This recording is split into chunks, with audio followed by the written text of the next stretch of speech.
सीमापुरी में आम आदमी पार्टी की तरफ से लगातार प्रदर्शन किया जा रहा है। तस्वीरें अगर आप देखें तो यहाँ पर आम आदमी पार्टी के विधायक और पार्षद लगातार दिल्ली के मुख्यमंत्री को लेकर के मुर्दाबाद के नारे लगा रहे हैं।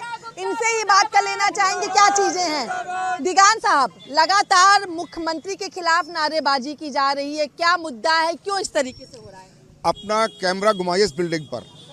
मेरा ख्याल है कि दिल्ली में पहला ऐसा स्कूल है जो पूर्व सरकार ने बनाया और उस समय की मुख्यमंत्री आतिशी जी ने इसका उद्घाटन भी किया।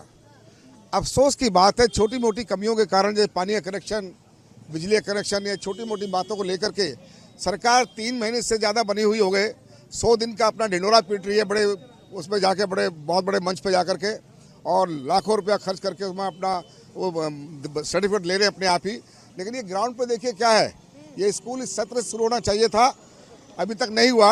मोदी जी कहते हैं बेटी बचाओ बेटी पढ़ाओ, उनका नारे का खुद उनकी सरकार, भाजपा की सरकार, दिल्ली सरकार मखौल उड़ा रही है, उस तरफ ध्यान नहीं दे रही है। जहाँ तक मुझे याद है, इस स्कूल का जब उद्घाटन किया गया था, यानी जब यहाँ पे मुख्यमंत्री उस वक्त की थी आतिशी, वो आई थी, तो उस वक्त हिंदी खबर भी यहाँ पर पहुँचा हुआ था और बहुत अच्छा एकदम मल्टीपल ये पूरा का पूरा स्कूल बनाया गया, यहाँ पे तमाम व्यवस्थाएं की गई हैं।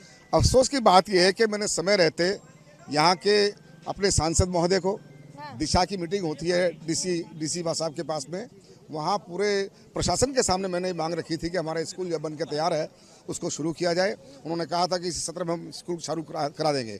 लेकिन अफसोस की बात कि सत्र जो है धीरे धीरे जाकर छुट्टी पड़ने नज़दीक आ गई है, पड़ गई है या पढ़ने वाली है, लेकिन सरकार का ध्यान इस तरफ नहीं है कि स्कूल चालू किया जाए, नहीं किया जाए। नहीं, क्यों स्कूल, वजह क्या बताएं? सरकार की उदासीनता है, लापरवाही है, भेदभाव है। गरीब लोगों के जो बच्चे पढ़ते हैं यहाँ, गरीबों का वो भला कहाँ चाहते हैं वो, इसलिए साफ साफ ये संकेत मिलता है कि उनको गरीब लोग पसंद नहीं है।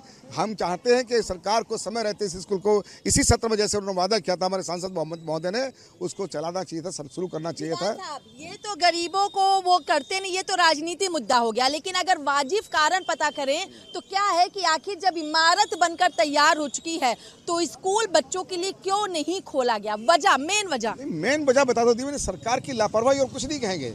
जब कुछ भी इसमें कमी नहीं है, छोटी छोटी बातें, एक दिन में जो काम हो सकते हैं। मैंने भी कहा लोगों को, अधिकारियों को, यहाँ तक कि मैंने सांसद महोदय से भी रिक्वेस्ट की थी मीटिंग के अंदर, और मैंने अपने इस दिल्ली सरकार के शिक्षा मंत्री से कहा, मुख्यमंत्री से कहा, उसके बावजूद अगर स्कूल चालू नहीं हो रहा है तो हम क्या कहेंगे? इसे घटिया राजनीति नहीं है क्या ये? तो आपने क्या जा करके मुख्यमंत्री से मुलाकात की, शिक्षा मंत्री से मुलाकात की?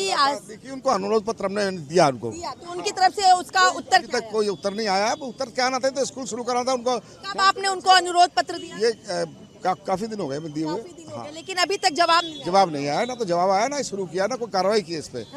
तो ये तो सांसद महोदय 1 महीने पहले यहाँ मीटिंग ली थी, 1 महीने पहले से मैंने कहा था कि स्कूल को चालू करना, उन्होंने कहा इसी सत्र में हो जाएगा, लेकिन उसके बाद भी नहीं हो रहा है। तो हम क्या करें बताइए? सरकार की उदासीनता नहीं है क्या, लापरवाही नहीं है क्या? साहब, अब यहाँ आसपास, क्योंकि पूरा ये रिहायशी इलाका, अपने कैमरामैन सहयोगी दीपक से कहूंगी कि पर कैमरे को झूम करके चारों तरफ दिखाए, ये पूरा रिहायशी इलाका है दिगान साहब। अब यहाँ के बच्चे कहाँ पढ़ने जा रहे हैं? यहाँ के बच्चे जो आसपास के दूसरी कॉलोनी का यहाँ जो स्कूल है दूसरे, उनमें बैठे हैं, एक्सेस क्लासें चल रही हैं। जब सरकार की तरफ से नियम बना हुआ कि क्लास में 40 बच्चे हों, तो यहाँ इस क्षेत्र में 80-80 बच्चे क्यों पढ़े क्लास में? वो सरकार की लापरवाही है, इंतजाम नहीं है। हमने यहाँ जब हमारे टाइम में हमने 2 स्कूल पहले यहाँ बनवाए, और ये भी पिछली सरकार ने बनाया, 3 स्कूल यहाँ बना कर दिए हैं। लेकिन सरकार ये चीज़ को शुरू करने को तैयार नहीं है। बताइए, अधिकारियों को कहने को तैयार नहीं है। कुछ भी बड़ा मुद्दा इसमें नहीं है कि स्कूल चालू ना हो, केवल उनको एक फ़ोन करके कहना, डीडी को कहना या डीसी डायरेक्टर को कहना है कि वो स्कूल चालू करा और स्कूल चालू हो जाएगा। इतनी सी बात भी अगर वो नहीं कर सकते तो क्या ये गरीब लोगों से भेदभाव नहीं है और क्या है? तो अब क्या करेगी आम आदमी पार्टी? आप इस क्षेत्र के विधायक हैं, अब क्या करेंगे? अगर नहीं मानेंगे, हम तो सरकार का घेराव करेंगे, मुख्यमंत्री का घेराव करेंगे, पुतले जलाएंगे, आंदोलन करेंगे। हम जो भी हमारे पड़ेगा, हमसे विपक्ष जो कर सकता है वो हम करेंगे। फिर देखिए, ये वीर सिंह दिगान हैं जो कि आम आदमी पार्टी के सीमापुरी से विधायक हैं। कह रहे हैं जो हो सकेगा हम वो करेंगे, लेकिन स्कूल को शुरू करवा के रहेंगे। यहाँ की स्थानीय पार्षदा भी हमारे साथ मौजूद हैं। किस तरीके से आप देख रही हैं और आम आदमी पार्टी अब कितनी मजबूती से अपनी आवाज़ को उठाए? आम आदमी पार्टी शुरू से अपनी आवाज़ को उठाती आ रही है। हमारे क्षेत्रीय एमएलए ने अपने पत्र के माध्यम से उनको सूचना भी दी है। मैंने भी यहाँ पे अपने पत्र के माध्यम से और खुद मैं लाइव होके मैंने उनको वीडियो भी भेजी कि भाई हमारे स्कूल के अंदर 2 कमियां हैं जिसके कारण ये मैन नहीं खुल पा रहा है, लाइट और पानी।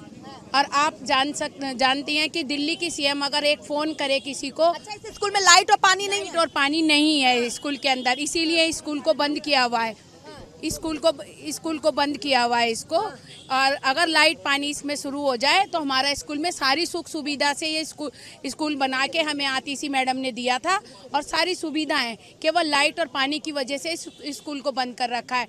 मेरी निवेदन है दिल्ली सरकार से, रेखा गुप्ता जी से, कि बच्चों के भविष्य के साथ खिलवाड़ ना करे, उनके साथ राजनीति ना करे, क्योंकि अगर वो राजनीति करेंगी तो उनका जवाब हमें देना आता है। ये सीमापुरी विधानसभा है, ये बहुत अच्छे से जवाब दे सकती है, क्योंकि अपने बच्चों के साथ, उनके भविष्य के साथ हम खिलवाड़ नहीं होने देंगे। क्या निगम में इस मुद्दे को उठाएंगे आप? हम निगम में भी उठाएंगे और दिल्ली सरकार के अंदर भी रेगुलर हमारे क्षेत्रीय विधायक भी और हम भी उठाते आ रहे हैं। दिगान साहब, एक चीज और, अगर तब ये स्कूल नहीं शुरू होता है तो जब तक विधानसभा सत्र अगर चलना शुरू होएगा तो क्या आप इस मामले को विधानसभा सत्र में उठाएंगे? क्योंकि जैसा कहा गया कि यहाँ पे बिजली और पानी नहीं है, क्या आप बिजली मंत्री से, जल मंत्री से कुछ बातें कहेंगे? और क्या शिक्षा मंत्री आशीष सूद के पास आप पहुँचेंगे? बिल्कुल, मैं शिक्षा मंत्री से लेकर के मुख्यमंत्री तक जो भी जिम्मेदार अधिकारी और सरकारी मंत्री होंगे उन सबसे मैं बात को रखूँगा और विधानसभा में उठाऊँगा ही नहीं, बल्कि इस स्कूल को लेकर के वो सरकार के समक्ष हम हंगामे भी करेंगे अगर मजबूर किया गया तो। अन्यथा हम ये चाहते हैं कि अब बिल्कुल समय रहते शांतिपूर्ण तरीके से स्कूल को चालू कराएं।